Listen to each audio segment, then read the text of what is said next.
KPCC പുനഃസംഘടനയിൽ ആശയക്കുഴപ്പം. പത്തനംതിട്ട, പാലക്കാട്, കാസർഗോഡ് ജില്ലകളിലെ DCC അധ്യക്ഷന്മാർ മാറണോ എന്നതിൽ ദില്ലിയിൽ നടന്ന ചർച്ചകളിൽ ഇതുവരെ തീരുമാനമായില്ല. തിരുവനന്തപുരം, കൊല്ലം, ആലപ്പുഴ, കോട്ടയം, ഇടുക്കി ഡിസിസി അധ്യക്ഷന്മാർ മാറും. കണ്ണൂർ, കോഴിക്കോട്, മലപ്പുറം, തൃശൂർ, എറണാകുളം അധ്യക്ഷന്മാർ തുടരണമെന്ന നിലപാടാണുള്ളത്. ടി വി പ്രസാദാണ് ചേരുന്നത്. Prasad, very good morning. ചർച്ചകൾ തുടരുന്നു എന്നാണ് മനസ്സിലാക്കുന്നത്. ഏതൊക്കെ അധ്യക്ഷന്മാർ മാറ്റും? തദ്ദേശ തെരഞ്ഞെടുപ്പിന് മുൻപ് അടിമുടി അഴിച്ചുപണി എന്നതുണ്ടാകില്ല എന്നത് തന്നെയാണോ നമ്മൾ മനസ്സിലാക്കുന്നത്? അത് തന്നെയാണ്.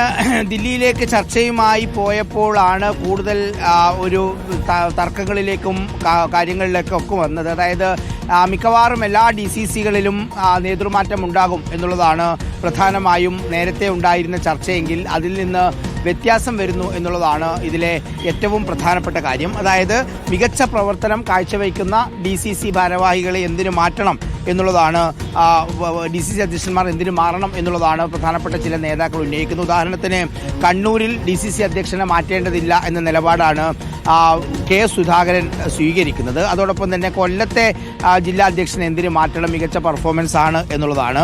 അതായത് കണ്ണൂർ, കോഴിക്കോട്, മലപ്പുറം, തൃശൂർ, എറണാകുളം ഇത്രയും ജില്ലകളിലെ അധ്യക്ഷന്മാർ തുടരണം എന്ന നിലപാടാണ് പൊതുവിൽ ചർച്ചയിൽ ഉയർന്നു വന്നത്. ഞാൻ നേരത്തെ പറഞ്ഞതുപോലെ നല്ല പെർഫോമൻസ് അവർ കാഴ്ചവെക്കുന്നു എന്നുള്ളതാണ്. പത്തനംതിട്ട, പാലക്കാട്, കാസർഗോഡ് ജില്ലകളിലാണ് അധ്യക്ഷന്മാർ മാറണമോ എന്നത് സംബന്ധിച്ചുള്ള ചർച്ച വളരെ സജീവമായി ഇപ്പോൾ നടക്കുന്നത്.